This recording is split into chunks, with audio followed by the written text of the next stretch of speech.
everybody's input. He's constantly asking us, like, what do you think should happen? And there were some really, really hard decisions that we had to make. So, again, I don't think this proclamation catches it all. And there were times, when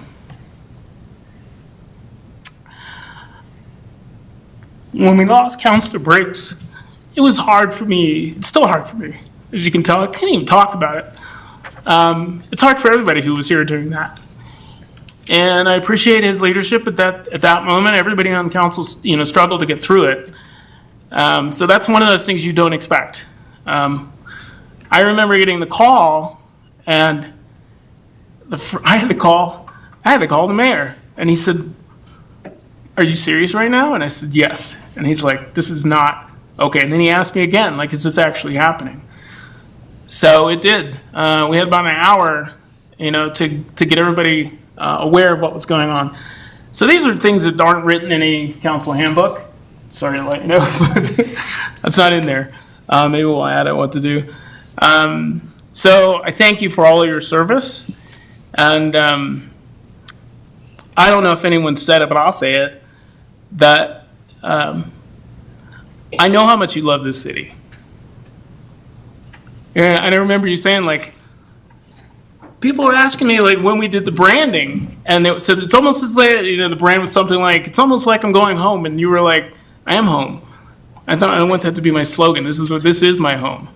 And you've always loved this city. You always will love this city. I do wish you the best, whatever you do at this point, and you have paid. So I appreciate everything you've given to the city, and there's a lot. I could talk for an hour about what the things that you've done, working yourself to death. And people would always tell me, like, I can get a hold of the mayor at any point. And I was like, yeah, that is a little weird, but yeah, you can get a hold of the mayor at any time. And I'd go to events and he'd show up, and there he was again. So thank you for all of the work you put in. And I know you're not going to disappear on us, so thanks. Councilor Gallegos. Yes. So your legacy and your leadership has been inspiring to watch. And it's amazing to go into so many schools in this community, and somehow they figure out that the two of us are connected, and they say, oh, Mayor Mongett's amazing, or I want to be like him in the future. And it's just beautiful to see your love of your hometown. Even when I had the opportunity to cover one of your classes, too, just to hear how much students love you and members of the community love you, and how you've always been accessible to me. If I would send you a text at midnight, you would respond, and I really appreciate that. And I appreciate your making me feel welcome the entire time we've had the opportunity to work together. So thank you. Councilor Jensen. So I didn't have the privilege of serving with Mayor Mongat, but I was a community advocate, pressuring him to do certain things or not. And I just want to say the folks that I worked with, which was the faith community, felt very attended to, responded. They felt like his door was always open to them. And that is a real precious thing in a democracy, to know that the leader of your community will listen to you. And that doesn't mean he always did everything the way I wanted him to as an advocate, but it means that the groups that I was working with, felt heard and felt like attention had been paid to what we were trying to talk to him about. And I'm grateful for that, and I think it's really valuable. Thank you. Councilor Junot. I've known JD for a few years, probably primarily in his role as the city councilor and mayor, but also just as a community member. He was a teacher at Angevine for several years, and my daughter was in classes with Mr. Mongat, and she, like many other students, would sing his praises.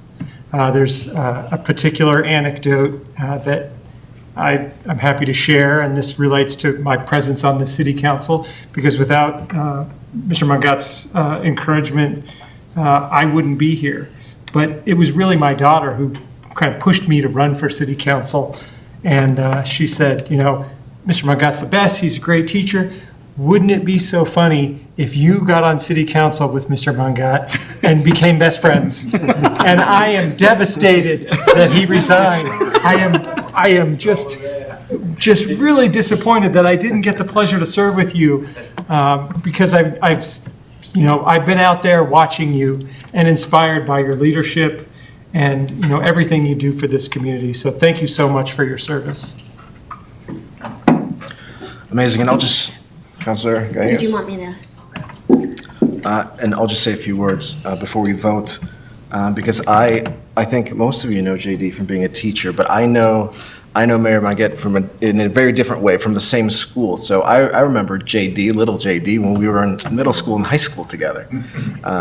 So I think it's just absolutely incredible. I'm going to echo the words of Mayor Pro Tem Barnes. This proclamation does not do justice for the work you've done for the city. And that goes back to when we were children on Youth Advisory Board. You were always out there. I wasn't on Youth Advisory Board, but you were always trying to get me on Youth Advisory Board, because that's what you did. You tried to get everybody to do everything, and that's why you ended up being mayor. And I've told you this before.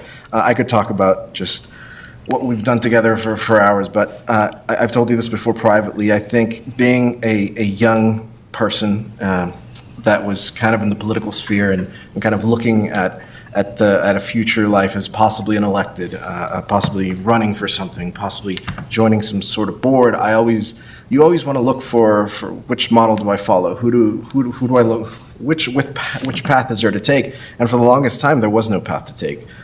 You need someone to kind of be brave and be courageous and take those steps to really kind of guide the people behind them. And I've told you this again privately, but you were that person for the city of Lafayette, and you will be that person for a very long time for everybody that I know. All those young people that are currently jumping into these races statewide, all those people who are currently on our youth advisory board who will one day be in the same seats that we are now, the same seat that you just left, that's because of you. So the work you've done and the time you've put into this city is not something that will soon be forgotten. You will go down as one of the most influential mayors for those underrepresented communities and those people who truly didn't feel like they had a path. I feel like you made that path for us. So thank you for that. Also, we want to go ahead and bring you up if you're willing to give us a few words. Thank you. Appreciate it. I think at our last meeting, I said everything I needed to say. I put it all out there, so I'll keep it brief. I just wanted to say I appreciate the acknowledgements and thank you for the flowers and the plaque and the kind words. Happy to hang out anytime. We can still be besties, maybe after meetings. So I really appreciated it. Thank you for sharing all those words. The only thing I wanted to say is, as you search for my replacement, who's going to fill that vacancy, I just hope that you select someone that's obviously dedicated to the community, but also someone that's genuinely kind and looking to make connections with each member of council, and even behind the scenes, behind closed doors, someone that's wants to be a collaborative partner and not someone that's looking to divide the council and is looking for, has these, other things in mind when it comes to maybe it's their own intentions and what they want to see, whether that's for their own political benefit or whether that's on their own personal benefit or for other reasons. But just choose someone that's a collaborator, choose someone that will uplift others, choose someone that'll be a friend outside of council meetings, and choose someone that you think will represent the community well. So thank you all so much. I've had a crazy couple of weeks. Even though I'm off of council, I'm still staying super busy, but I appreciate this, and I'm going to go home and maybe sleep for a little bit. Thank you. Do you want to take a picture with the mayor? We got to take a picture. Okay, all right, fine. I don't want to. Let's do it. Oh, wait, did we vote? No. Let's vote, and then we'll take the picture. All right, we have a motion, we have a second. For the discussion, all those in favor, say aye. Aye. Anyone opposed, say no. Passes unanimously. Thank you. Do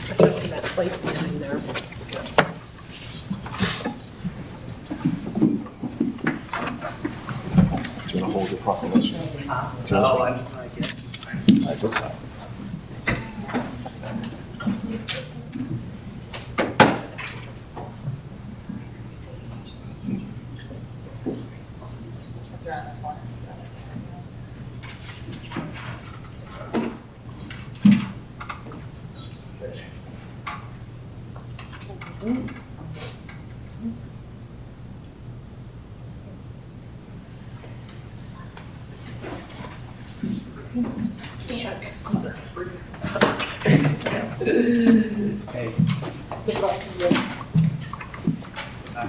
Thanks, all. Have a good night.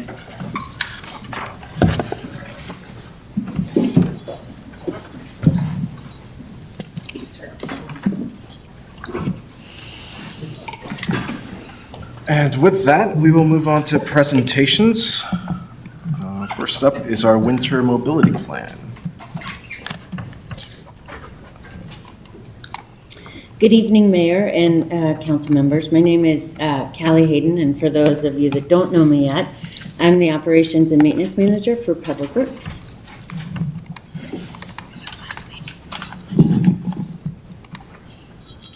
Would you repeat your last name since I haven't met you before and I Yeah. didn't hear what you said? Yeah, sorry. My name is Callie Hayden. Okay. Yep.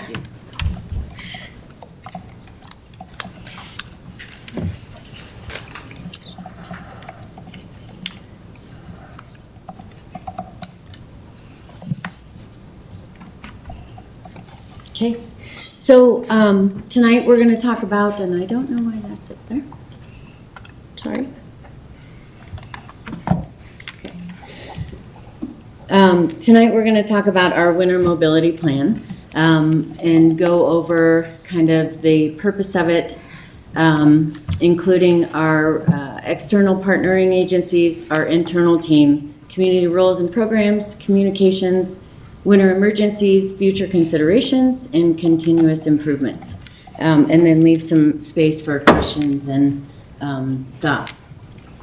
So overall, the purpose of our winter mobility plan is a comprehensive strategy for how the city and its kind of partnering agencies tackle snow and ice events.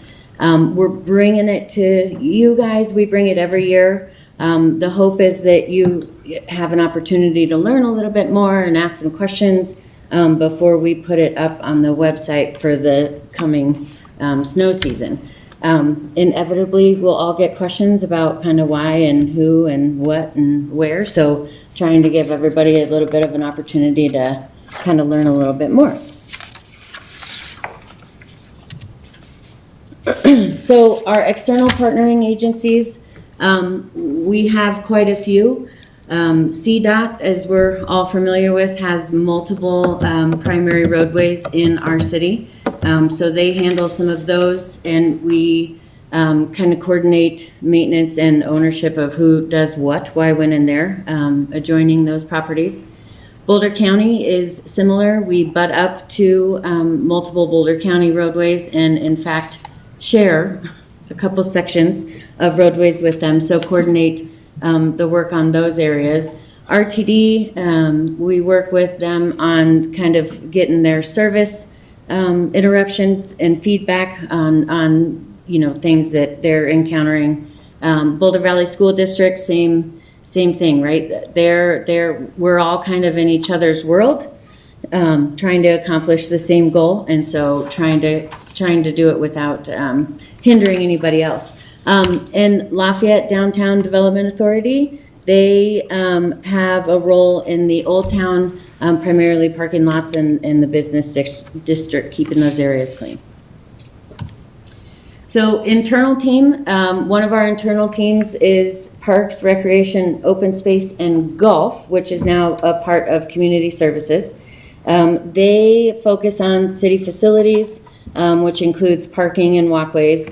They also tackle sidewalks adjacent to city-owned properties, and then hard surface trails and open space trail heads. The other internal team is Public Works. Our areas of focus include primary roadways, which are typically larger arterials, roadways around hospitals, school routes. And then we switch to secondary roadways, which are mostly collectors. And then if there's time and availability, we do some post-storm cleanup when possible.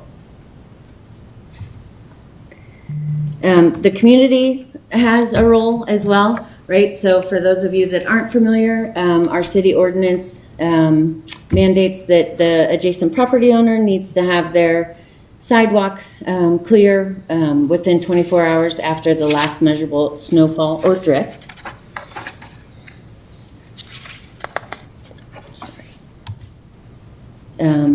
We also work to provide additional services. So our senior services manages the Snow Angels program, which is an assistance program for 55-year and above residents. They focus on sidewalk, driveway, and access to the main door. They always need volunteers. I spoke with the program manager, and they have more than 30-something openings still. So they need help. So if you know anybody looking for something to do, JD has nothing to do now. Maybe he wants to help out. I'm kidding. Sorry, JD. He's in the hall if you need to get him. Yeah. And then another internal partner is our communications team. And so we try to keep folks aware and abreast of what's going on. We send out social media posts, especially if we're preparing to get kind of a bigger storm or those brutal cold snaps or things that folks just aren't really ready for. So we have multitude of outlets for those, including social media, our website, and then we will also post citywide closures and delays. So we try to balance safety with our first responders getting out and about town and doing their job, along with the safety of our staff commuting to and from, while providing city services for the community. So we take those closures extremely seriously. We try to, whenever possible, make them the night before, but then kind of follow similarly to school districts with that 5 a.m. cutoff time. Winter emergencies. So we have 4 levels of kind of response efforts in Public Works. This one is our last level, so it is the most intense. We work with our fire and PD to kind of monitor and assess the conditions that they're encountering while they're out doing their job. And so if they're having problems getting around or seeing other things that we're not seeing and not being able to keep up, we stay in constant communication with them. We also look at the weather forecast, so what's coming in, what's here, how much longer, what's the temperatures, what's it doing kind of citywide. Sometimes we get pockets in different geographical locations of the city. And then timing, again, when is it coming, when is it leaving? If we get to that point, it's usually when we take any big piece of equipment that we currently have or any contractor we can coerce into coming in. And then we'll do one pass down every residential road. The city had to do that in 2020 and 2021. And I think just for that one storm, it was an additional $46,000, which is a significant amount of money. It also creates huge impacts for the residents. We all want our streets plowed until we figure out that there's not really a good place to put snow. So when you see a road like this where the objective would be to clear the walking surface, clear the bike path here in red and the roadway, you rapidly run out of space to put any snow. And so in those larger snow emergencies, they kind of create bigger problems for some lower profile vehicles trying to get out of garages and cul-de-sacs and all that fun stuff. So we try to limit that as much as possible. there. Yeah, see there, that's the storage and that's parking. So some future considerations that we're trying to keep our eyes on as we kind of adapt to everything going on is there are additional de-icing options. Some of them provide more sustainability benefits and are a little more environmentally friendly. So we're trying to keep our eyes on that. We are working on replacing equipment, which I'll get to in a little bit, but to kind of add some of those options, we don't currently have the infrastructure to support that. And so with the work that will be done at the service center, we'll try to keep an eye out for what we can kind of also accommodate while we're tearing and moving and all that. And then as we replace equipment, we're replacing it with tools that will give us a wider variety. So once we actually can utilize those different materials, we'll be ready to do so, which is great. The changing climate is kind of always on our mind. I feel like the last couple years, we've had more significant just icing storms or impacts where those response efforts can get really expensive because we're driving around just dumping down slicer and trying to get the road back, get any grip back to the road. So that's been interesting, kind of see the evolution. I think we've also seen a difference in the larger impact storms, right? So we might not have as many, and then all of a sudden Mother Nature reminds us that she's still hanging out. So just trying to keep ourselves aware and educated on any alternatives to deal with a wider variety of storms. And then like everywhere, right? Everyone, budget constraints, right? So all these new tools and technology are great, but they get expensive pretty fast. One of our new trucks cost $750,000 and took 3 years to get here. So another consideration that we have and we're really trying to focus on is through the implementation of our multimodal transportation plan, there's more projects coming in with multimodal features, right? So this is a draft of an intersection improvement at 95th and Arapahoe, which is awesome and provides a slew of benefits for people, right? So there's a bus station here, there's a bus station here, we've got some protective corner islands for pedestrians, we've got multi-use pathways. These multi-use pathways are, in this picture, 12 feet wide, so bigger than a normal 48-inch wide sidewalk. So right now, as we're growing into these, we have kind of a lack of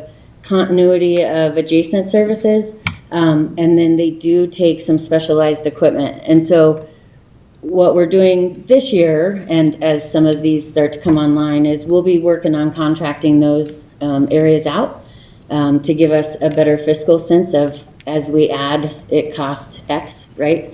And then at some point, we will need to do some analysis on, is there a business case to actually bring that in-house once we have more, right? Does it make more sense for us to add FTE and that specialized equipment versus paying a contractor to do it? We're not quite at that point, right? But we're trying to go into it with our eyes wide open so we can try to be prepared instead of reactive. Lastly, continuous improvements. So enhancing our toolbox.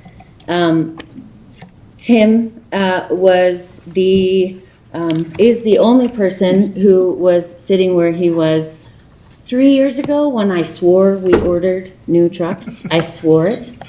And so these guys have finally arrived 3 years later. So this truck over here on the left is a wing plow So it allows the operator to cover 1.5 to 1.75 times the amount of surface when they're driving. So where we've deployed this currently is on all of our primaries. And so before this one got here, we were tandeming up, sorry.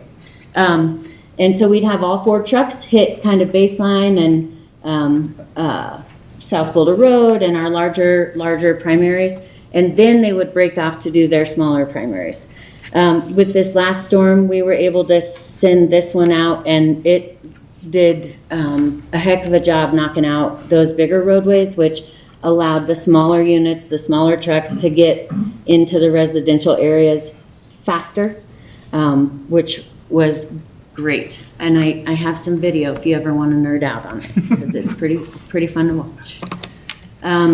We also are continuing to enhance our tracking software and our work order system. So again, trying to see those hot spots of where we might be missing with the community, as well as how can our shift supervisors be extremely responsive. So this last event, we were able to see kind of where everybody was, and then that way dispatch people to areas that hadn't been done. And then when we switch over staff shifts, then we're able to say, hey, we got to the south route, all the primaries, but here's the secondaries we didn't get to. And it's visual, and it's something you can just give the next operator coming up. It's awesome. And then staffing, we are fully staffed, which is a big deal. We have had the ability to hire some trained or already trained and seasoned staff. So we have 5 new staff on different routes, and only 2 of those we had to get their CDL. So we've got some folks that have done things for a while just in different communities. So that's awesome, and we're pretty excited about that. And then the other improvement area, last year was the first time we looked at kind of spatially what we serve. The dark blue area is any roadway within 500-foot buffer of a plowed route. And then the light blue is 1,000 feet. So we started off with a half a mile, and the whole city's covered. So we went down to a quarter of a mile, the whole city's covered. So we broke it down even farther and really tried to kind of see if we had significant areas where we didn't have service. So we feel pretty confident that we're providing our emergency services a pretty high level of service, allowing them to get kind of everywhere they need to.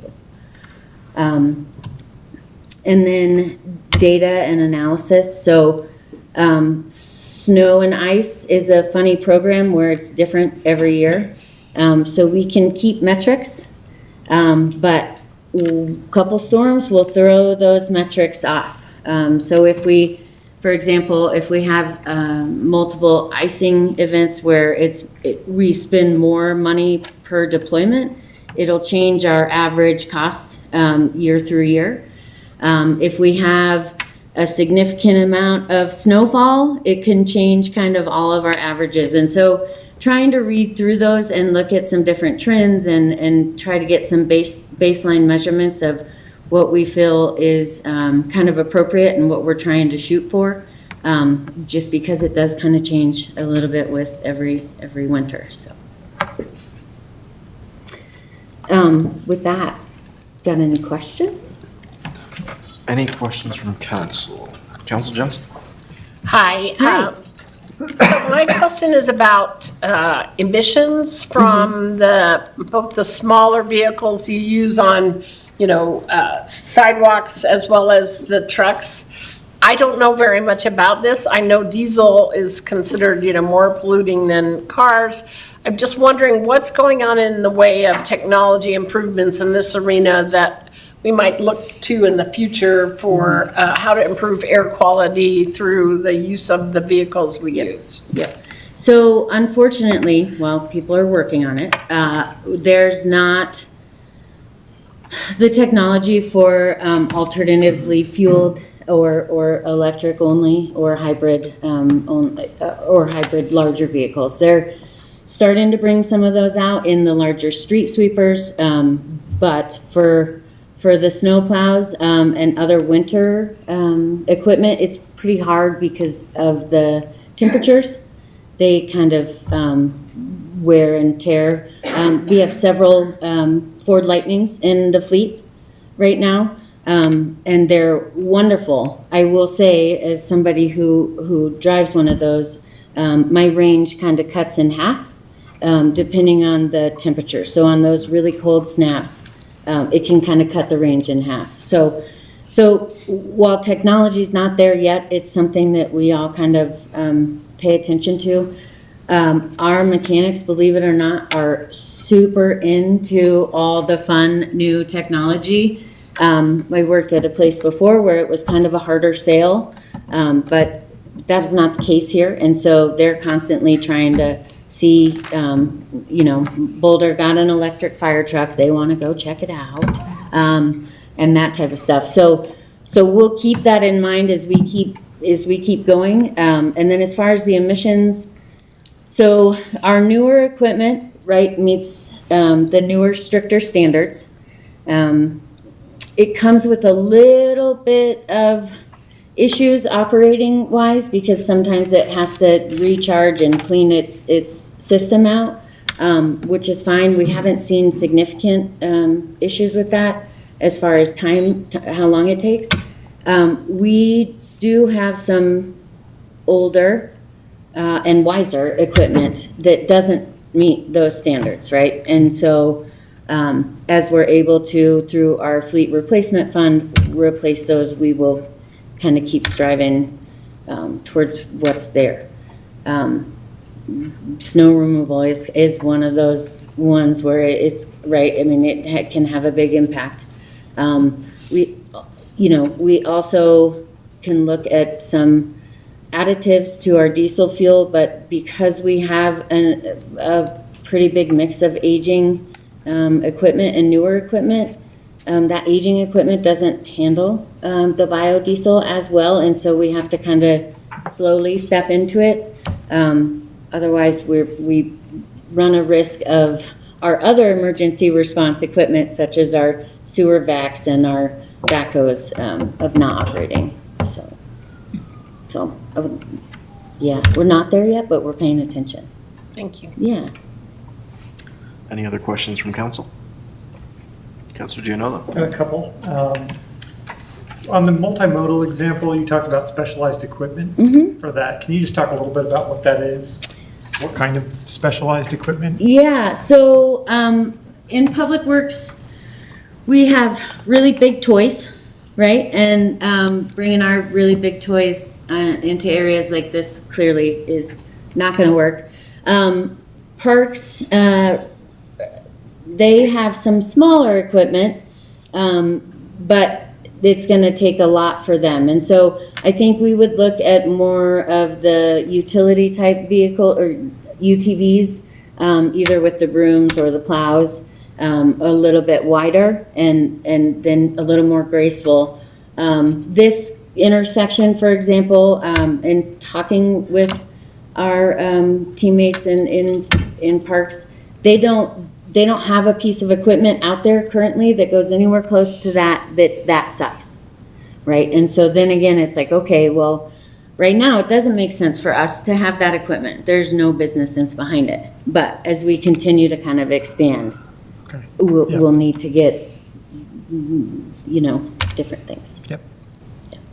Another question I had, on your data slide, you had 251 miles for the last 3 years. Yeah. How is that changing? How do you see that changing in the future? So these are changing. We during the cyber attack, we lost some GIS data, and we've spent the last couple years trying to get some of that back. So the 251, is low, I know that, but I don't feel completely comfortable with raising it up, right? So we know that this 251 doesn't include the new section Sure. of Silo. Right.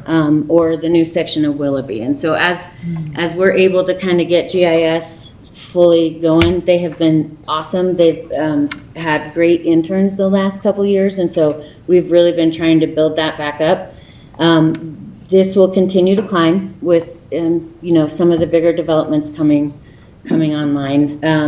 Our neighbors are also, Erie, we butt up against, and we share roads with them, and Boulder County wants to get out of some, things that they don't have continuity of service to. So I would see that doing nothing but going up. Yep. Unfortunately, or fortunately. Just one more. Great to hear that you're getting some trained personnel in. That's really nice. I assume the training that inexperienced people get is just they're out on the road and they're doing it. And that's because this is not something that you could go to a class and learn how to plow roads. No, there's not a class for how to drive a 90,000-pound battering ram. So we try to keep our newer folks in our yard area, and that way if they're screwing something up, they're not hurting much. And so we try to keep them out and about, doing the plow operations. We have a contractor come in. A lot of these newer trucks are equipped with kind of a whole smart system where you can adjust the slicer per miles and all these things. And so he comes in for free because we buy their products, but he comes in and does a training, right? So goes through all the remotes and all the sensors and how to make all the things work. And then we send them out dry, right? When it's dry out, and have them go through their routes. And so if you ever see a plow truck out driving around on a lovely day, it's usually because somebody's learning a new route or feeling what it is to be that big on a smaller roadway. So that's how we try to do it. We also, because we have enough staff, we've been able to team up some more senior operators with some of our newer folks for a couple shifts, which has been really good. Thank you. Any other questions from council? Mayor Pro Tem. Thank you, Mayor. That would explain, thank you for explaining why I saw that plow on a bright sunny day, and I was like, I gotta talk to Keith. Yes. I thought maybe we were getting a Burger King or something, but Yeah. glad it was training. And I can't thank you enough for your responsiveness. I got in, yay. Over the years, for the rest of the council, there was a resident who asked about a path from Centaurus into, I forget what the park is called on the other side. Yeah. But it wasn't safe really to get through there, and the children had to get through there, and it was dark and icy and all kinds of other things. And your crew put that forward, and she was just blown away that we were so responsive. So thank you for that, for finding out how to take care of that. And I have another one. Just interestingly, and it's curious to me. I'm just curious because there is a path that flows south of Silver Creek. Sorry. I want to take notes.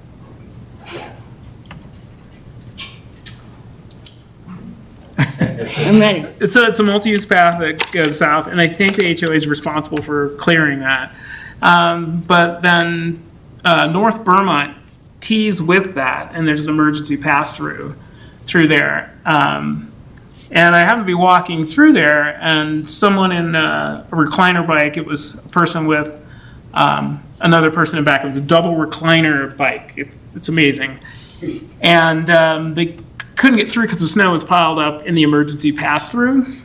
But I don't know if that's something that we would take care of. I'm not sure whose responsibility that is. I'm not sure, right? The other one Like you the other one ended wasn't up. clear. Yeah, the other one you brought to our attention was a defunct HOA, right? And so we didn't know we needed to pick up some things. So I can follow up though. Okay. And I might need a little more clarity on Yeah, location. sure, I but can email you about I that. can follow up. I was also wondering, do the Snow Angels, the people who are volunteering, do they travel to places that need snow angels, or is it pretty much the people that live in the neighborhood? that are- My understanding is that they try to get the folks that are close, because they think it's harder to convince people to drive across town, to help out, but I think they take either. The last time I had asked that question, sounds like it's your neighbors and, or you're, half a block down, Okay, or the kids down the street. okay, so we gotta talk to our neighbors a little Yeah. bit more. I remember that we were experimenting with slushing, moving some of the snow onto the Yes. street to get the sun to melt it. Yes. How was any results? Personally, I think we saw some success with that, as long as the conditions warranted.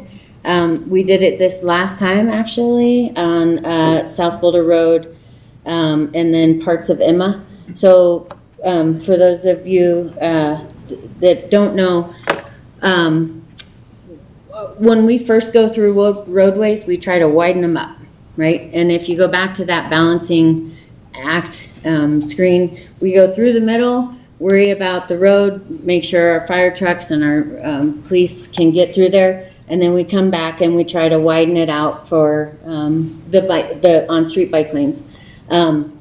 You end up running out of room, right? And so what we've tried to do when we have kind of the warmer temps is try to come back and slush out some of that builds up in there, which allows us to widen out that bike lane faster than just the sun can.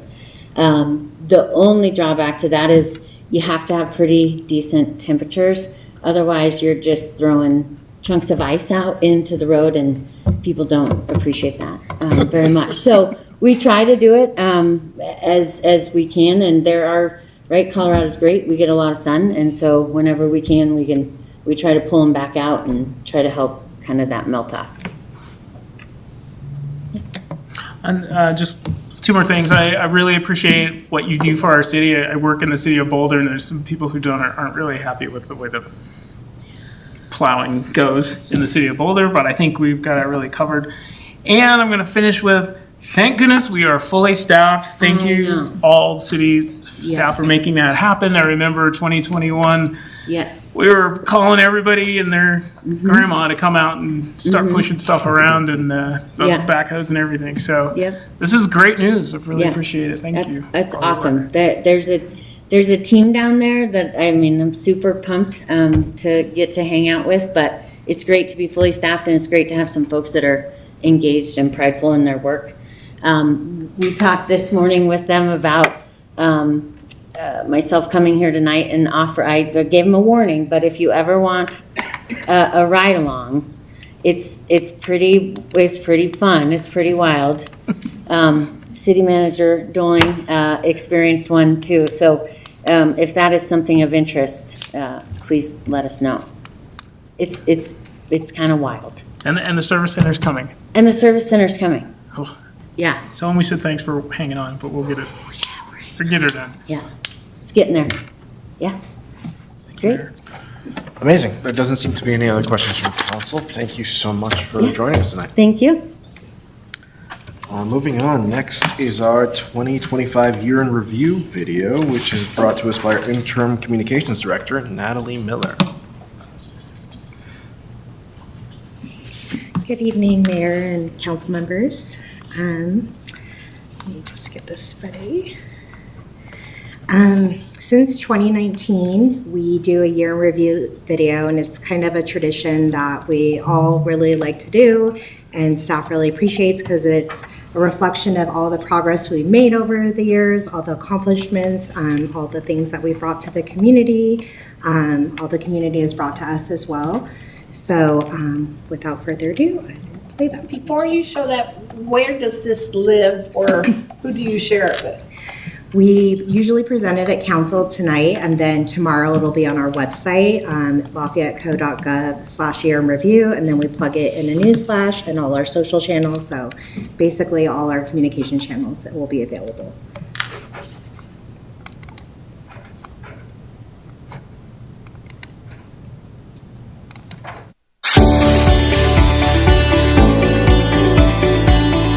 Hi Lafayette, I'm City Manager Katie Doling. Here, we're proud of our small town city and big town community spirit.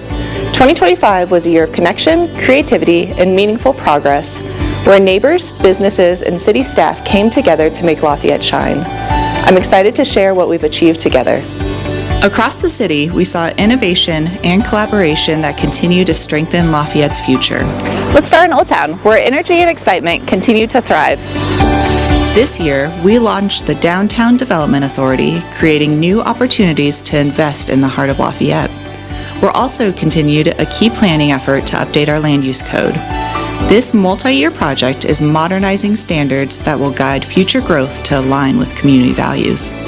The new farmers market brought local flavor and friendly faces downtown each week, while plans for a pocket park are taking shape to add another welcoming space for our community to gather and enjoy. Through programs like Vacant to Vibrant and Small Business Assistant grants, local entrepreneurs are turning ideas into reality, supporting jobs and strengthening our local economy. And after a year of planning and construction, we celebrated the ribbon cutting of the historic Starkey Building, a new collaborative space in Old Town. We're also continuing to build a sustainable Lafayette. Through our Climate Action Plan, we advanced citywide energy efficiency, air quality, water-wise initiatives, and are expanding our EV charging station at the library, fire station, and golf course. These sustainable investments are made possible through nearly $1 million in grant funding that we're putting straight into the community. This year, the city began filling the Goosehaven Water Storage Reservoir. This expansion will strengthen water reliability to meet our long-term supply needs. We also began developing a comprehensive drought plan to conserve water and prepare for a more uncertain future as the climate and population continue to change. The plan balances water conservation, infrastructure investment, and emergency preparedness to safeguard long-term water security. Our climate action campaign, So Hot Right Now, reminded all of us that small, everyday actions can collectively make a big difference for our community and environment. Our transportation system is at the core of how people connect across Lafayette. Adopted earlier this year, Lafayette's new Vision Zero Action Plan is helping create safer streets through the 5 E's: engineering, enforcement, education, equity, and emergency response. We're using data and resident feedback to guide improvements such as new sidewalks, crossings, and other priority safety upgrades. This year, we continue to invest and improve in transportation. The 120th Street Bridge over Coal Creek received updates to enhance safety for drivers, cyclists, and pedestrians. We also completed the State Highway 7 and 119th Street intersection improvement project, adding bike lanes, sidewalks, dedicated turn lanes, and safer signalized crossings to improve safety and accessibility for all users.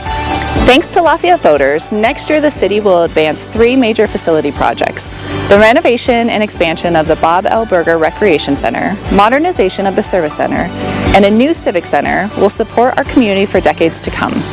We look forward to continued opportunities to connect as planning and implementation begins.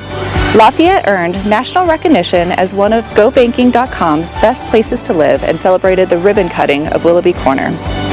This year, Willoughby Corner was also honored with the Dr. Coggs Metro Vision Award for excellence, innovation, and collaboration.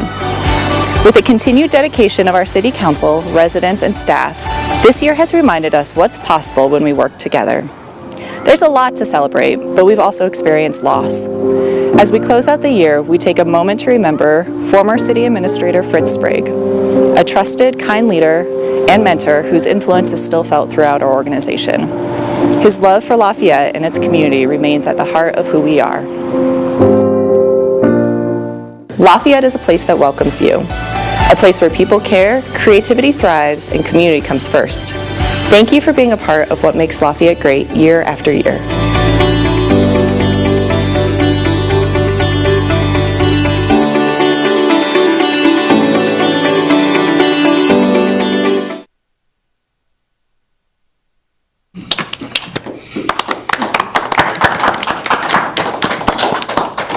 And while interim director said everyone enjoys making this, the least of it is me, but I do wanted to give a shout out. That video was produced all in-house with our wonderful communication and bilingual communication specialist, Sebastian Acevedo. So thank him for all of the hard work and beautiful coverage, and to Natalie Miller for putting it all together too. Amazing. Thank you so much. Thank you. Moving on to regular business. Agenda item E, resolution number 2025-81, declaring a vacancy on the city council. We have the assistant to a city manager, Alex Nelson. Thank you. Good evening, Mayor and Council. I have a very brief presentation for you tonight regarding resolution number 2025-81 that would establish a vacancy on the city council.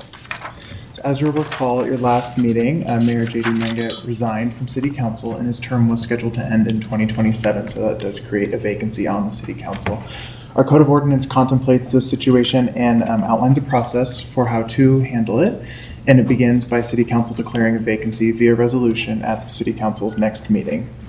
And once that resolution is passed, council shall fill the vacancy within 45 days. So if the resolution is passed this evening, that starts a clock of filling the vacancy by January 30th of 2026. In your packet, we have more information regarding some of the background and components related to this timeline, but we also included a proposed timeline for filling this vacancy. I'll walk through two separate options. Option one is what was in your packet and is focused around doing this process around the two regular meetings that are scheduled for January. This would begin tomorrow morning following the vacancy, where we would post the application, and that application was included in your packet for your awareness. And then those applications for people to apply to fill that vacancy would be due at 5 o'clock on December 31st. Those applications would then be posted online for council and the public's awareness, and then discussed at your January 6th meeting, where council would determine who of those applicants to interview for the vacancy. From there, we would coordinate with the applicants to conduct the interviews, and then council would make the selection and swear in that new member all at the January 20th meeting. Alternatively, council may choose to hold a special meeting where the process remains exactly the same, except for after determining the applicants on January 6th, we would schedule a special meeting where council would hold those interviews, make the selection, and then the swearing in would occur on January 20th, that meeting.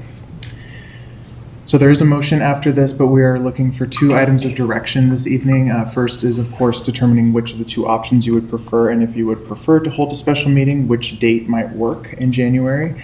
And then a small matter, but we are also curious, during this process last time, resumes were not required of applicants, but were then asked to be provided. And so if council wishes to see those resumes as part of the application, we'll just ask to know that tonight so we can include that requirement in the application.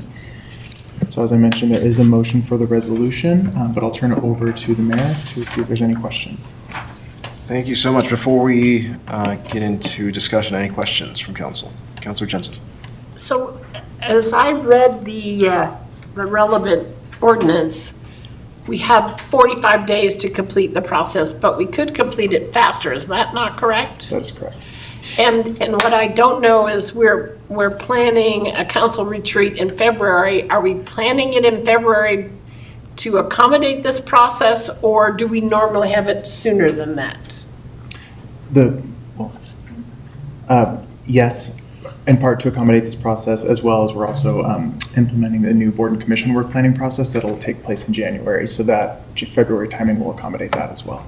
Okay, so just to understand, there's nothing that we would change if we had a person sitting in here now about the timing of the way we would do the work planning, is that correct? Let's say we had 7 people today, would we still be doing the same schedule, or is the schedule changing because we don't have a person? You're talking schedule of the retreat Yes. occurring. I imagine it would still take place early February, but that's contingent upon schedules of council and the facilitators as well. Okay, so there's no reason to try to tighten that 45 days is really what I'm asking. Since we have a maximum of 45 days, we could make it quicker, but it doesn't sound like there's a real reason to, is what I'm hearing based on what you're saying. Correct, yeah. So the mayor and the mayor pro tem will be interviewing potential facilitators tomorrow. They have all indicated availability in February, but by this point, because we elected the mayor and mayor pro tem at a later date, they're all booked for January. So we have done it in the past, early February, and even up to mid-February, if I recall. Okay. Great. Any other questions from council? Okay. Oh, did you have a question? I have a conflict on the January 20th date. And my preference is, if it's possible, to use the option 2 so that I could participate in the interviewing process in person. I would ask for that accommodation. Yeah, let's get right into the discussion. So, option 2 works for Councilor Gianola, and we also spoke to Councilor Fridland, who's not here tonight, and he said option 2 works for him, knowing that Councilor Gianola will not be able to make it if we go with option 1. How does the rest of council feel? I could do either. I don't have any constraints. Councilor Gallegos? I'm fine with either method. Okay. I think we're good with option 2, but that requires now us to find a date that works for that special meeting. And that would be after the 6th, before the 20th, ideally the week of the 12th, correct? Correct. Okay. And Assistant to Nelson, can you remind us what day there is a conflict with broadcasting? Yes, currently in this room, the Downtown Development Authority is meeting that Monday, which is the 12th, I believe. And they use this room because they broadcast their meetings. So ideally, council would not do that night, but we do have availability on Tuesday and then that Thursday and Friday that week.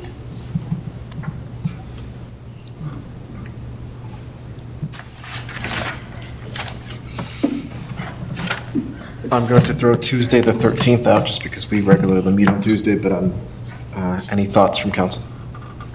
So I have a potential conflict on the 13th. I have a child having surgery that day.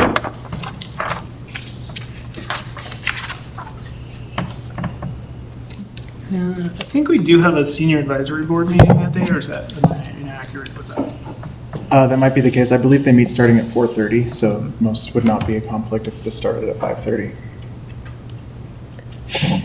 Fortunately, there was this handy calendar that was passed around. That's right. And it looks like the Thursday, there are no conflicting. I had conflict every Thursday. I can't ever do a Thursday.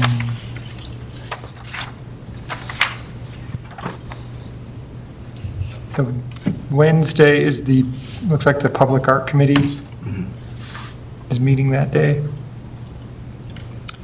Wednesday the 14th or Friday the 16th? So the Youth Advisory Board may be meeting on the 14th. I don't know if that's been set yet in preparation for the MLK event on the 19th. So it sounds like the 16th, or the Friday the 16th is. Friday the 16th? Does it work for all of council? Mayor Pro Tem? Can't do Friday the 16th. I have a service I have to go to for my father, so won't be able to make it on the 16th. What was our conflict on Thursday? On Thursday, I have a class from Okay. 5:30 to 7, so if we did it after 7, I could come. I have a standing class. Looks like maybe the 14th, the Wednesday, might be the best for council. I think the only conflict is the Public Art Committee, correct? Yeah. That's what it seems like. Didn't everybody else do the 14th, that Wednesday?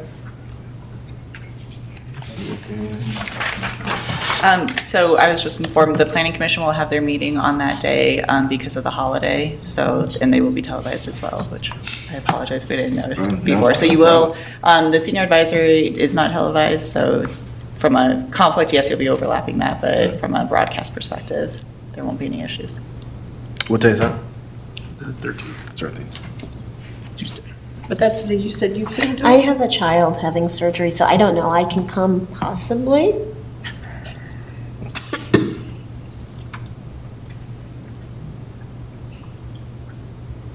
Could we possibly do the following Monday before the 20th, so the 19th? That's MLK Day. Oh, is that MLK Day? Oh, I'm looking at the wrong calendar.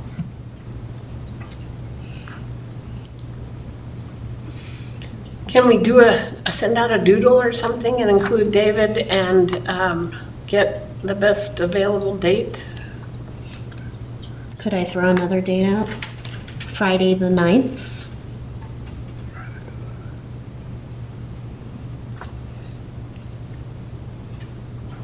Works for me. Is that enough time to review? I think so. Yeah, I think we're getting the, We make decisions on the candidates at the 6th, right? Yes, At but the- you'll have the application starting the 2nd, so that would be a full week to review the can application. you put your schedule back up? Yeah, go back to the. Yeah. So we would determine the applicants on the 6th. I think the 9th could work. Does the 9th work for everybody else? Great. We'll go with the 9th. Okay, that's same regular city council time? That works? Yep. 5:30? 5:30. Thank you. And our second question is, do we want to require resumes for applications? Can you remind me again? So we didn't require them, but then we asked for them once the applicants were chosen, who we were going to interview? I believe that's correct, isn't it? Yes. Okay. I think I like that, because then you're not wasting time with resumes that you don't need to read until you get to that stage of things. So no resumes? So at the applicant, when we choose the applicants. Got it, okay. At the second stage, not in the initial application. Okay. When we require, or we ask for resumes for boards and commission recruiting, I think we should just go ahead and ask for them personally. I agree with Counselor Gianola. Everyone good with resumes? I'm with I that. think we'll ask for resumes. And now we have a motion language up on the screen. I move to approve resolution number 2025-81, declaring a vacancy on the city council. Second? We have a motion and a second. Any further discussion? No further discussion. All those in favor say aye. Aye. Anyone opposed say no. No one opposed. It passes unanimously. Thank you so much. That concludes regular business. On to staff reports, and we will begin with our city attorney's report. Thank you, council. Mayor, our charter, since you just decided on a special meeting date, our charter has a unique requirement that requires the city to personally serve you with notice of special meetings, or to post your home with the meeting notice at least 24 hours in advance. And many of you are probably aware of that. You do have the ability to waive that requirement, and so I just wanted to put that out there to at least the counselors present, and I can ask Counselor Fridland separately, but if you're willing to waive personal service of that meeting notice and posting at your place of residence, we will still publicly post it and publish that agenda. But I just wanted to see if there were any objections from council this evening to waiving personal service and posting. Okay, thank you, I appreciate it. That's all I have. Thank you. Now on to our city manager's report. Good evening, Mayor and Council. Thank you for this evening. First, I want to say happy holidays. This is the last meeting of the year, so I want to wish our community members for whatever you celebrate to just be safe, enjoy your family and friends, and kind of piggybacking on Callie's presentation tonight, they do a lot of work around this time around snow plowing. What you might not notice behind the scenes is this time of year is also full of water line breaks, and this past weekend we experienced 3 almost simultaneously in a row, with one being occurring Monday on Baseline affecting a school. So I just want to give a shout out to the staff that work 24/7 to get those repaired. This time of year with the freezing and thawing and these 60-degree days are kind of brutal, in addition to our aging infrastructure. So please pass that message along to staff. With the holidays, we have several upcoming closures, both on Christmas Eve, Christmas Day, New Year's Eve, and New Year's Day, and I just encourage the public to look at our website as various facilities have different closing times. The majority of facilities will be closed Christmas Day and New Year's Day, though, so it's those Eve days for our community members to go look and see what is open. And then there has been a lot of discussion over the past 24, 36 hours around a potential Excel public safety power shutoff. So I have asked our fire chief, Bradshaw, to give a brief presentation about where we stand as of about 4:15 this evening, which looked different than it did at noon. So we're going to kind of be there, give questions, but for those that don't know, Chief Bradshaw also serves as our internal emergency manager for these types of events. So I will turn it over to them, and then feel free to answer any questions. That's all I have personally tonight. Okay, good evening, Mayor and Council. Nice to see some fresh faces and different seats, so congratulations. Yeah, as Katie mentioned, this is probably the freshest PowerPoint you'll see. This is hot off the presses. So on Saturday, we were notified from Excel through Office of Disaster Management of an impending public safety power shutdown for Wednesday. So a little work was done on Sunday. We really hit the road running on Monday, trying to make plans. So I'm just going to take a few minutes to talk about what a public safety power shutdown is. Talk about some of the preparation that we went through up until about 4:15 today. What the weather is looking like coming forward for the next few days. While we're not going to be doing a public safety power shutdown, we're not out of the woods exactly on weather. So I thought we'd start with the good news. We were in the public safety power shutdown map zone until today at about 3 o'clock. We finally got that formalized at about 4. The shutdown shrank significantly over the last 36 hours, I would say. So we are not inside it. The closest it gets to us is kind of the southwest side of Superior. So there's a pretty good distance between us and the outage. So we have pretty good reliability that it will not impact us directly. This is the map directly from Excel's website. I'm not a cartographer, so please excuse my red map drawing. I hope the GIS team's not here. Just to show you some relativity to where Lafayette sits, the closure areas are all in the black dotted lines on the left side of that map, so pretty good distance from us to them. And that did not change. I just checked it a few minutes ago, so that is accurate to the minute. So we just wanted to talk a little bit about what a public safety power shutdown is and kind of what it is not. So pretty new to Colorado. After the Marshall Fire, Excel and some other utility providers got serious about this technology, this approach.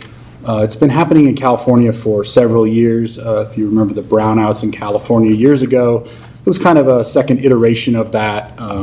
And they've done a lot of work in their power grids to refine that process. So we're pretty early on here. We did one in 23. The shutdown went great. The I'm not gonna say that again. Re-energizing the lines took a lot longer than we anticipated. So since the Marshall Fire, the first thing Excel has done as our power provider has put in enhanced power line safety settings. So that in general terms, this means the power lines are more sensitive to short circuits and interference and things like that. So the safety mechanisms are more sensitive so that when two lines get closer together or there's a small failure, they cut off when this is turned on. So this will be on in pretty much the whole Front Range starting tomorrow morning. And then the second step is a public safety power shutdown. That's where they proactively turn off feeder lines that can have some pretty significant impacts into different areas. They look at 3 different things. It's not too far from what we look at in terms of metrics for wildfire. So the first thing they look at is wind speed and direction. The second one is relative humidity levels, and the third one is fuel moistures on the ground. Wind speed and direction, of course, is a prediction. Relative humidity levels is forecasted, but we also know that high winds dry out RHs very quickly. So while you can have a pretty good RH, or relative humidity coming into something, a high wind event can really decimate that. Fuel moistures are ground truthed with tests on the ground from wildfire science. So they use all those 3 things put together. Once they make a decision, One thing we learned from the last one was they started giving us more notice, so 72 hours of notice to local governments. Excel works through County Office of Disaster Management or Office of Emergency Management. That's kind of their point of contact. We're very fortunate to have a great relationship with Boulder County, so we got the information almost immediately. So that's how that worked. So this timeline looked a lot different this morning, as I was about to tell you that things will be different tomorrow. But this is kind of what we did internally. We took all the information from emergency management on Monday. We kind of hit the ground running, put together what I would call a short team of department heads and subject matter experts developing some planning and some contingency planning and some thought processes about some recovery. That was probably the next phase we were headed to. So you saw some public messaging go out yesterday. We were this close to rolling out some pretty aggressive messaging today with lots of information, but we held just long enough. So some more of that coming tomorrow, just kind of rolling this back and providing some education to residents. There will be a power shutdown on the west side of Boulder. We certainly could experience a power outage with the high winds, but at present we are not in that area, and I don't think we'll be rolled back into it. We're pretty confident of that. So we just want to highlight some of the things we did and some of the we have a great staff, department heads. We pulled in some subject matter experts throughout the city. We came up with some pretty cool stuff happened in about 36 hours, I would say. We started increasing our water treatment and storage plans in case we had a power outage. We would be kind of in a better position going into the outage. Many of our facilities have generators, so they get normal service, but we made sure that they were all operational and ready to go. Chief Rosapilli and I made sure that staffing was adequate for emergency services, as did Public Works and with their team.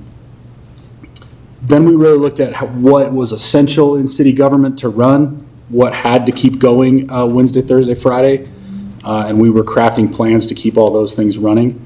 We had a very thorough pre-event messaging plan ready to go, so I feel like the community would have been much better informed than last time. Last time we were kind of trying to keep up with Excel. This time we had a leg up on them, so we were in a better position.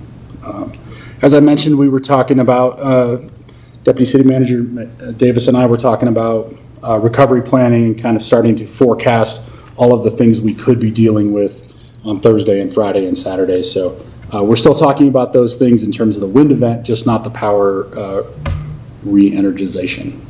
So the good news for us is it was a good exercise in emergency management. It was a pretty intense 36 hours.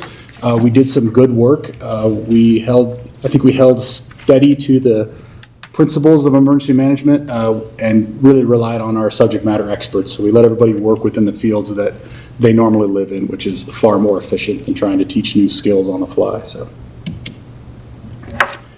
I just want to end with what you all and what the residents can expect starting tomorrow midday until Friday and maybe into Saturday. Temperatures during the day, highs 50 to 60 roughly, 50 to 65. I should have gotten a green screen for this part. I realize that now. Low temperatures overnight, 29 to 43. So it will be cold, but not concerningly cold. It'll only dip into 29, for a couple hours. So that was good news. The winds are really the story here. The 75 to 80 mile an hour gusts in and around Boulder and kind of into Superior is really the concerning part. This is a very similar weather pattern to what we saw during the Marshall Fire. We learned a lot from that event because we got to learn how wind and air compresses as it comes down in elevation, gets faster and stronger. We also learned that we sit on just kind of the other side of the Boulder Valley, so we get a little bit of a break coming into Lafayette. So I don't think we'll see winds quite this high on this side of town, but it will be extreme. The last chart I saw at 5:30 was kind of 40 mile an hour sustained winds in Boulder Wednesday between 5 and 8. That's a lot. That's going to be a windy afternoon. And then we'll see some gusts to 55 and a few peak gusts to 80. the winds over the last 24 hours, the forecasting has gotten a lot more, the confidence, they've built a lot of confidence in what they project. So these numbers are high confidence or they wouldn't be sharing them with us. On Monday morning, it was a little different story. So good news, there's no precipitation coming, maybe a little bit of light rain on Wednesday, but no snow to move her off the streets. So Wednesday to Friday, just in terms of what we can expect in Lafayette, we would not be surprised by some sporadic power outages here and there from high winds and damaged lines and down trees. So we'll keep an eye on that as we always do. A lot of Christmas decorations out this time of year, so we would suggest to our residents that they batten down the hatches. We'd hate for something to get damaged just from a flying yard chair or something like that. So the fire danger will be critically high. The fuels are dry. There is no snow on the ground, and the wind over the next 3 days will, if there's any moisture left in the fuels, it will take care of that. So, by Thursday and Friday, it will be warm, dry, and windy. So, we do anticipate some damage to trees and infrastructure, not specifically. Of course, if there's trees or roadways damaged, please contact Public Works or get a hold of the city. Damage to private property is the responsibility of the property owner, but if it's a public safety hazard or, feel free to give us a call. We'll come try to help you, but generally private property damage is the responsibility of the property owner. So that's the conclusion of that presentation. I'm happy to answer any questions. Lots of people in this room worked on this, so if I don't know the answer, there's somebody here that does. Any questions from council? Councilor Jensen? Is BBSD going to stay open tomorrow? I don't have a confirmation on that. They have schools inside the outage and outside of the outage. I know. So I don't know what their plan is. I maybe there's hotter information up there, but I'm not sure. As a mom of a BBSD kid, parents probably received within the last hour emails stating that while they're unsure, they most will likely remain open, and so it's plan on going unless you receive a notification that they're closed otherwise. Any other questions from council? Councilor Gianello? Thank you, Mayor. Thank you so much for all the information, all the planning, pre-work that, this exercise basically that you've gone through for this. One of the issues that I was thinking about as we, heard about the snow angels, in the event of a power outage, do we have a community resource, maybe like the snow angels, to help folks get their cars out of their garage in the event that they don't have power and want to get their cars out of the garage? That's a good question. We ran into that during the Marshall Fire. It's probably some good messaging we could probably do in terms of manually opening your garage doors and things like that. So, and it's not, I don't think it's anything that came up in our contingency planning, but it's a good point that we'll put into our after action. I mean, we might consider, recruiting the snow angels as someone who's got some, muscle and willing to go and help their neighbors, because those doors are heavy. If you have a big garage door, it is not necessarily easy. So I could see some of those folks who might need help with snow shoveling might also need help with getting out if they were. So, if we can put that into the plan at some point somewhere, maybe that's a good idea. Yeah, it's a good point. Thank you. Thank you. I have another question, sorry. Go for it.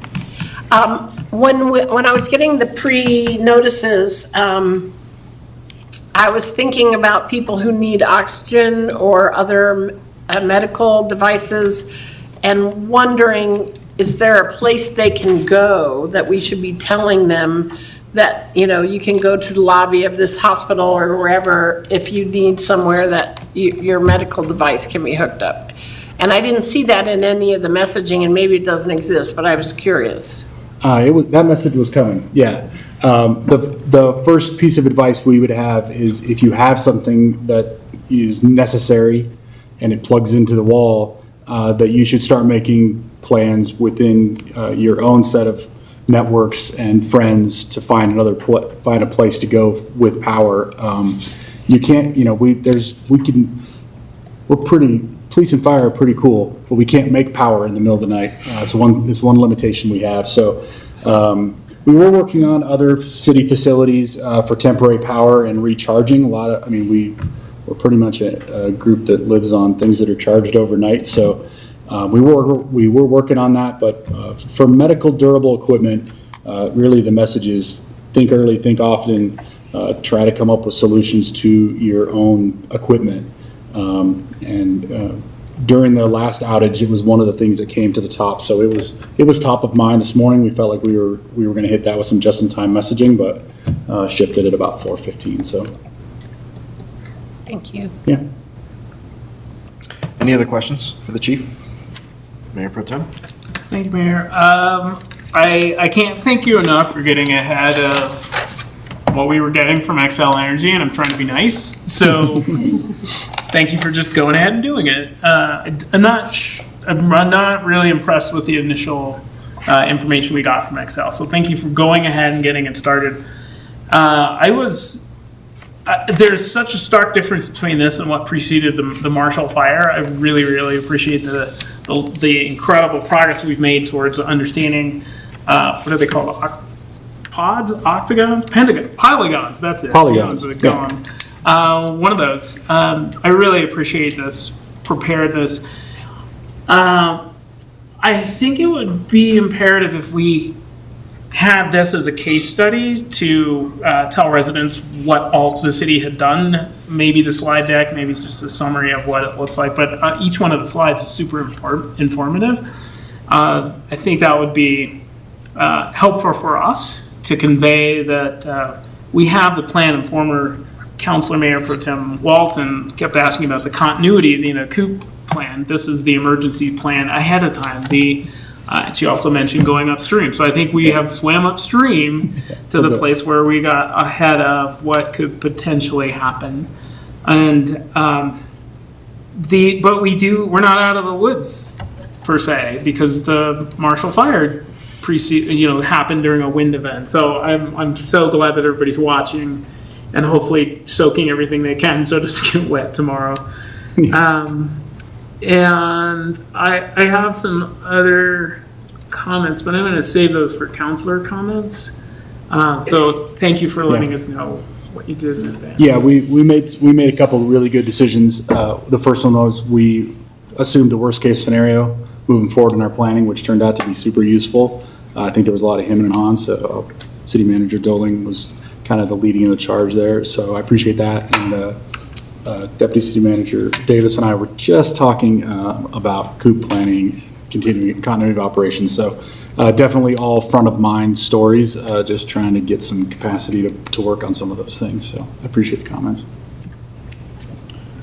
Great, doesn't look like there's any more questions. I just want to say, I watched in real time, we all saw in real time what Xcel, the information that was coming to us, and I saw in real time just how diligently and quickly the staff worked on the emergency response here. So just thank you for all your work.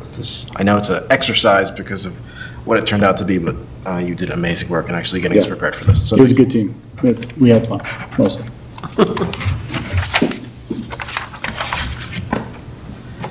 Great. We will move on to council reports. I understand we have one agenda item under council reports, but what we will do is we will just go through council reports as we normally do and then circle back to the agenda item, if that's all right.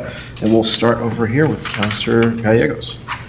Sure, I have an update regarding the MLK event. It's coming soon. And if it's okay, I'm just going to read so I don't miss any of the important details that I want to share with you. So the Lafayette Youth Advisory Board is excited to host the 21st Annual City of Lafayette Martin Luther King Jr. Day celebration. The Lafayette MLK celebration is an all-ages, family-friendly event organized by Lafayette's youth leaders and will be held at the Bob L. Berger Recreation Center Gymnasium from 10 a.m. to 12:30 p.m. on Monday, January 19th.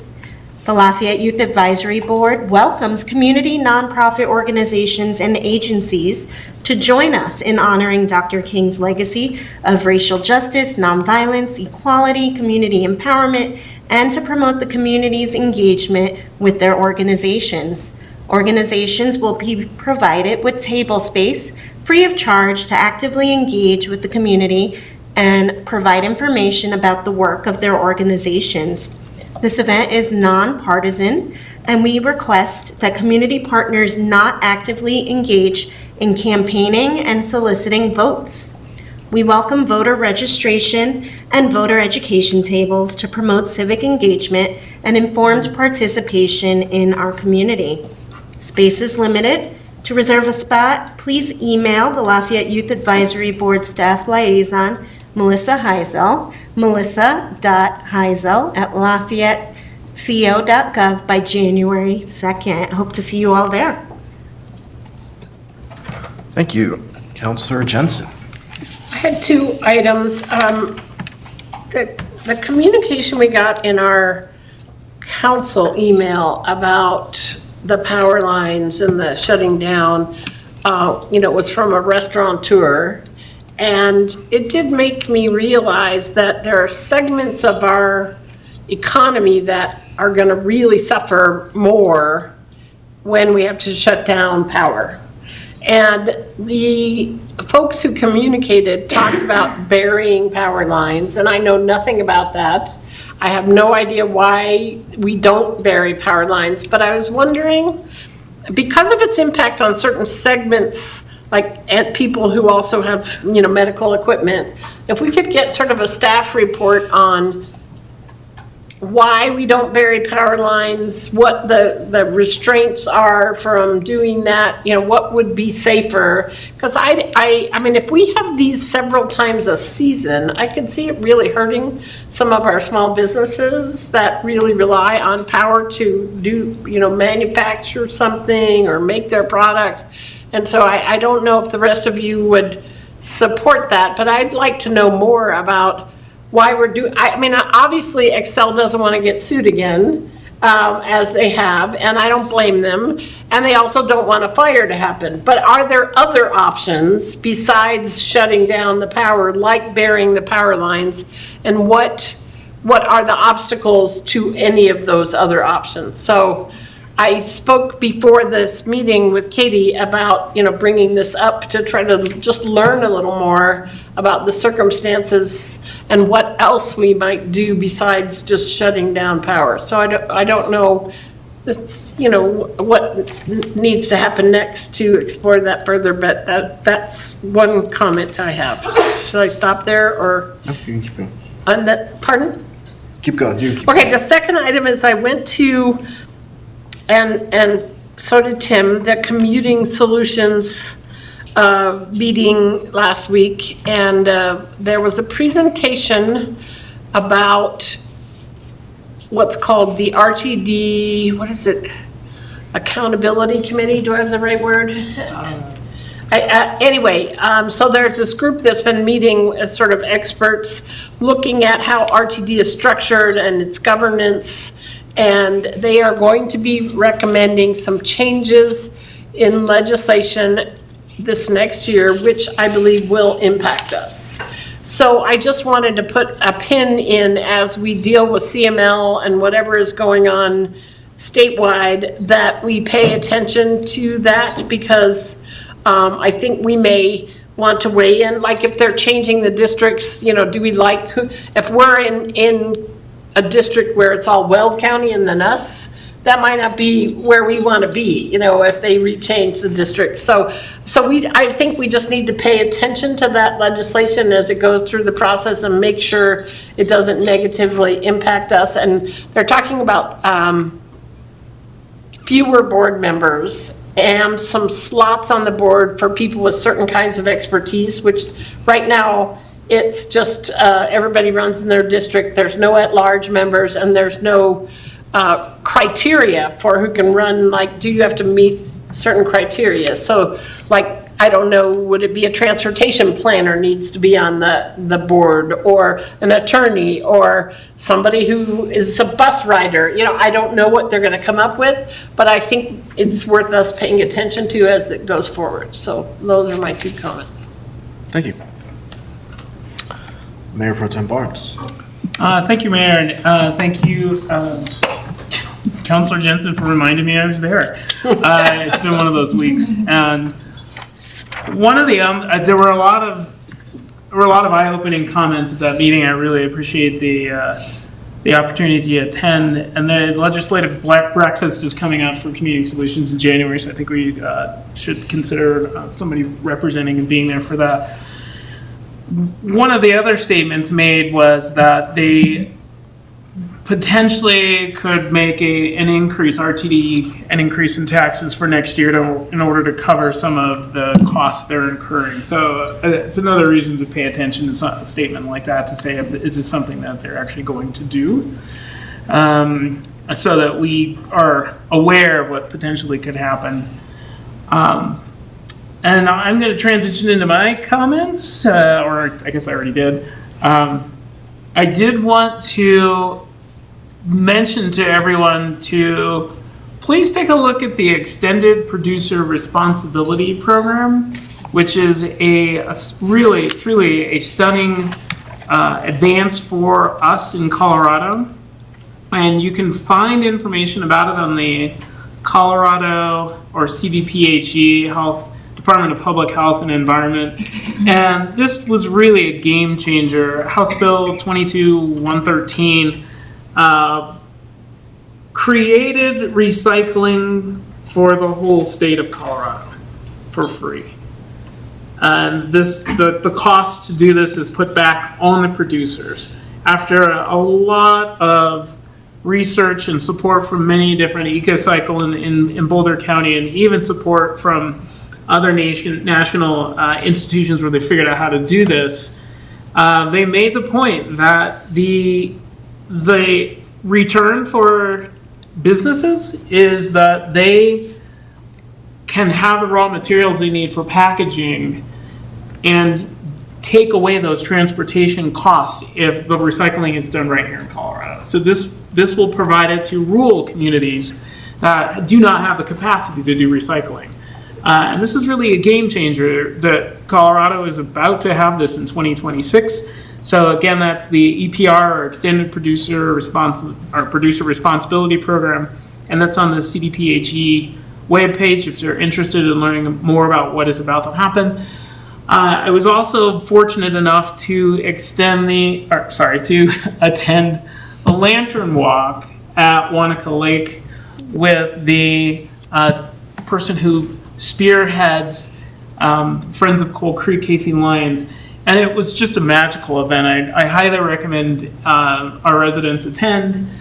There were free-range children running around, barking at each other and screaming around through the vegetation. There's a little poetry or a story about what the turtles go through as they winter over, some poetry, and musical enhancements. There was a trumpet player standing on one side of the lake blowing music across the lake towards us. It was really heartwarming to hear that, and some music. So anybody, again, that's the lantern walks at Wanaka Lake.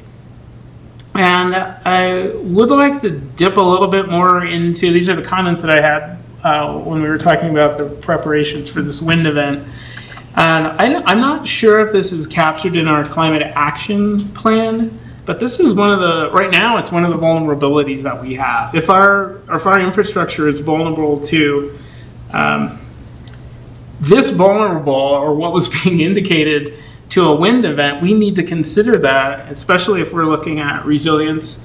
How do we move forward? And with, as Councilor Jensen mentioned, like, what is the plan? I would love if we could get more detail on that. What I was told is that the soil's too rocky, so it's too expensive to put power lines in the ground. And I'm not sure if that's actually But our true. internet's under the ground, isn't it? As I said, I would like a little more clarification if that's, what all is the reason for not incurring the cost to bury all of those power lines. But I do think it's something we should keep in mind if we look at our climate action plan. Like, are we ready for this in the future?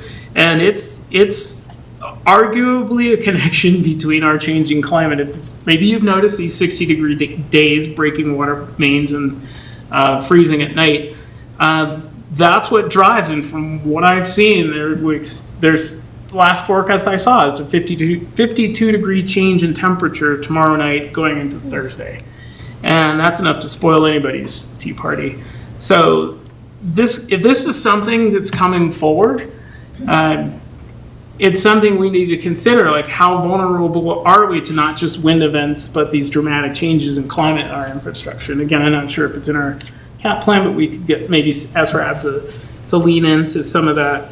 And luckily, we don't have to reinvent the wheel around supporting our own power needs, because our former mayor, Frank Phillips, provided a potential plan for bringing a microgrid or using the solar equipment that we have already to provide some type of power. So it's been thought of before, and I can bring that forward to show you what some of the ideas were when they were initially brought forward. But I just wanted to put that on everybody's radar, that we shouldn't just sit back and let things happen, because there are some things that we can understand and maybe be aware of, so that we don't get caught off guard.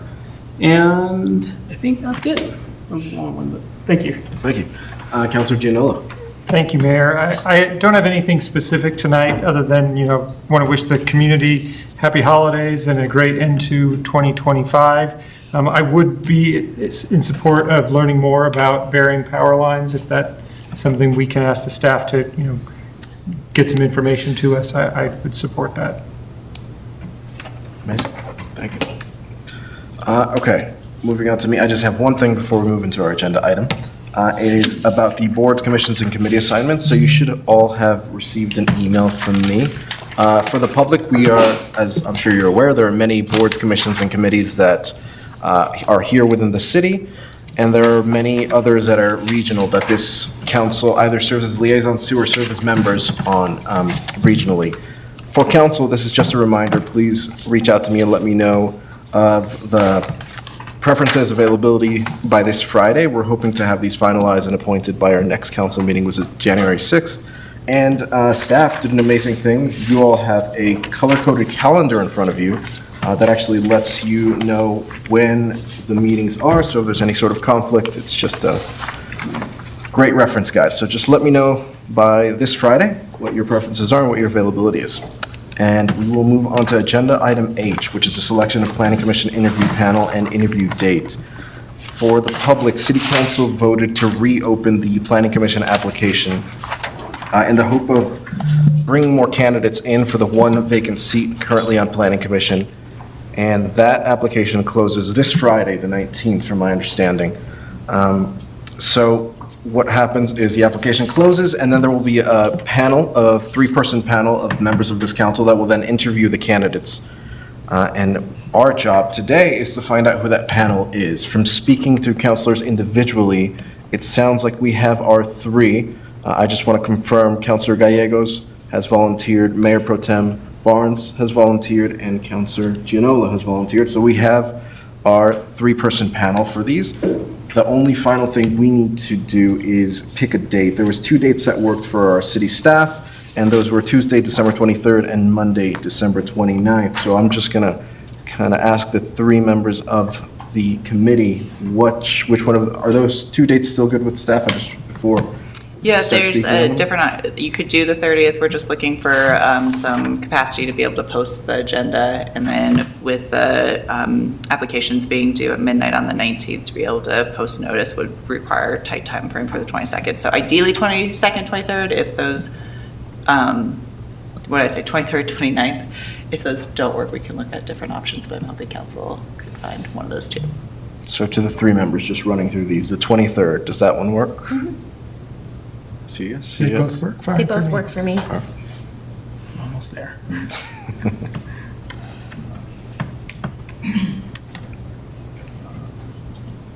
And we'd pick a time of, we don't know the time of day yet, right? The time would be, I'm assuming around 4 p.m., 4:30 p.m.? That's correct. That should work then, yeah. 23rd? Great. So we have a committee and we have our date. Preferences on 4 or 4:30? 4:30. How many interviews are we doing? Currently, there are 2 applications, but again, they have until the 19th at midnight to apply. And is the one person who already applied still in that mix, or does that person, okay. 4:30? 4:30 is fine, yeah. 4:30. Perfect. Okay, and yes, 2 applicants currently, but the application closes on Friday. So if anyone is interested in serving on Planning Commission, please get your applications in by this Friday. And with that, we are finished. So I will adjourn the meeting. Thank you. My church wants to donate something for the